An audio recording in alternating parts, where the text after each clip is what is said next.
السلام عليكم ورحمة الله وبركاته. داودياشيدا qiimaha ayaga darinta mudane ku xiran channelka Somali Medical Laboratory markoobaad iyo mar labaadba ku soo dhawaada channelkeena. insha Allah maanta waxaan idin soo gudbin doonaa qodobo muhiim ah oo ku saabsan qofka shay baarista iyo waxyaabaha looga baahan yahay. qofka shay baarista laba qodob oo muhiim ah inuu yaqaano oo lagama maarmaan ah insha Allah. Microscopic examination iyo sidoo kale collection. Microscopic examination iyo collection haddaynu ku horeyno microscope waa basic laboratory association, macnaha wuxuu base u yahay ama laga maarmaan u yahay ama sal u yahay qof kasta oo shay baaristay inuu aqoon u leeyahay microscope. sababtoo ah sometimes machiinada lagu shaqeeyaa way ka xumaan karaan, way ciladoobi karaan. waa inaad ku soo saaran kartaa microscopic examination shay baarkaaga. CBC-ga ku xisaabin kartid, stoolka ku soo saari kartid, urine ku soo saari kartid, semen analysis ku soo saari kartid, blood smear ku soo saari kartid, malaariyada ku soo saari kartid. waa muhiim inuu qof kasta oo shay baarista yaqaano microscopic examination. isagana qof kasta naftiisa ayaana muhiim u tahay. jinnada wax la isku halayn kara maaha, waxay doonaan way xumaan karaan. maaha in haddii jiinku ka istaago macnaha shaqadu ay istaagta maaha. waa inaad technique microscope taqaanid, manual iyo automatic. waqti xaadirkan aynu joogno muhiimadda dadku waxay badan ka saaraan automatic oo qofkii kaliya CBC rosa loo gelinayo laba miro isagu wixiisaba calculate garaysanaya ayaa la soo saaray. chemistry-ga soo kale la mid maxay ahaydee hormoonada la mid. laakiinse waa muhiim inaad taqaanid microscope examination. keliyata microscope oo khaasa maaha, automatic work by medical lab waa inaad taqaanid habka loogu shaqeeyo laabka manualka. waa inaad taqaanid reagenada saa loo diyaarsado, microscope ugu si muhiimsan yahay. qodobka labaad ee kalena waxa weeye collectionkuna waaba kasii horeeyaba microscope oo qofka basically marka uu xilliyada jaamacadda waxaa lagu tababaraa inuu collectionka barto sida qofka dhiigga looga qaado. qof waxaa jira ilmo yar oo xididkiisa oo dirka lagu helayo. waxaa jira qof weyn oo isaguna sidoo kale caataa hadduu doono. waxaa jira qof aan biyo badan qaadanin oo poor intake of water oo xididiisa kalsoon. waxaa jira qof dehydration oo biyo aan cabin oo ama baalkiya. waxaa jira qof gubtay oo baanin ku dhacay oo xididiisa aan helin. waxaa jira qof buuran oo xididiisa kalsoon. waa muhiim markaa collectionka iyo habka looga qaado dadka collectionka inaad baratid. aad iyo aad ayaana muhiim u tahay collectionku. sidoo kale lab marka la joogo shay baadhada kale ee la sameeyo muhiimad badan ma laha oo iyaga waxa la go'aanaya waa manual. waqti xaadirkan aynu joogno automatic ayaa loo shaqeeyaa.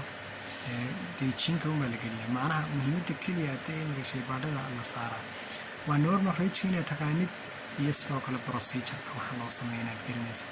laakiin insha Allah waxa qof kasta oo shay baadhista aan ku boorinaya muhiimadda inuu saaro intuu baran lahaa chemistry ama hormoon lagu sameynayo automatic inuu xoogga saaro oo muhiimadda saaro microscope-ka, collectionka iyo manual sida loogu shaqeeyo manually shay kasta.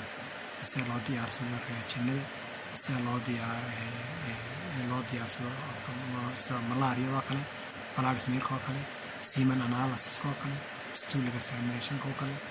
waa muhiim inaad waxyaabaha kale aad xoogga saarto. waxa kaaga muhiimsan collectionka iyo microscope-ka inaad xoogga saartid oo aad awoodda iyo labadooda saartid. aad baana muhiim u yihiin, waa lana labada ugu qaalisan.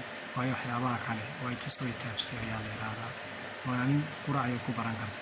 tusaale ahaan haddaan ka soo qaadno ensaymada loo sameeyo keliyaha waxaa ka mid ah creatinine, waxaa ka mid ah urea, waxaa ka mid ah uric acid.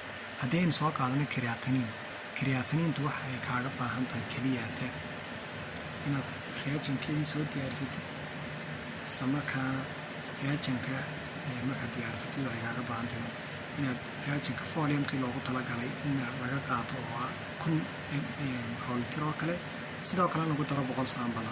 wax waqtiyana aan la siin si automatically mashiinka loo geliyo, mashiinku isagaa kuu soo saaray. intaa markaad samayso waxaa lagaaga baahanya mashiinka haddaba soo saar resultiga. resultiga ma abnormal ba mise waa normal. taana waxaa inaad taqaanid maxay ahayd toy normal range creatiniinta marka 5 bay u dhaxaysaa ilaa iyo 1.1. exceptional baa jira laakiin oo ah carruurta yaryar, dadka waaweyn iyo dumarka. laana creatinin insaanka loo yaqaano waxaa laga soo daayaa maskaliska, maadaama carruurta yarna aan maskalis waaweyn lahayn, dumarkuna soo kale aanay maskalis saasa lahayn, iyagu way hooseysaa. weliba carruurta 0.3 ilaa 0.4 ilaa way noqon kartaa, dumarkana soo kale ilaa 0.5. laakiin qofka jimta ciyaaroo kale ilaa 1.3 waa gaari kartaa. insha allah waxaan ku doorinayaa qofka soo shaybaarista inuu muhiimadda saaro microscope-ka iyo collectionka iyo manual sidii ugu shaqayn lahaa, waxyaaba manualka wuxuu ka saari lahaa u baran lahaa. maanta casharkeena intaasuu noogu joogaya. insha allah casharo kale oo intaa ka faahfaahsan iyo insha allah waynu u geli doonaa. iminka kusab guud unbaynu weli shaybaarka qaybihiisi waynu soo barannay. qofka shaybaariya meelo ka shaqeeya waynu soo barannay. qofka shaybaarista waxyaabaha looga baahan yahay oo hore ayaynu soo qaadanay. shaybaarku qaybo ku qaybsamo sida isku raacraacaan. maanta waxaynu ka hadlaynaa waxyaabaha qofka muhiimka waa inuu yaqaano qofka shaybaarista.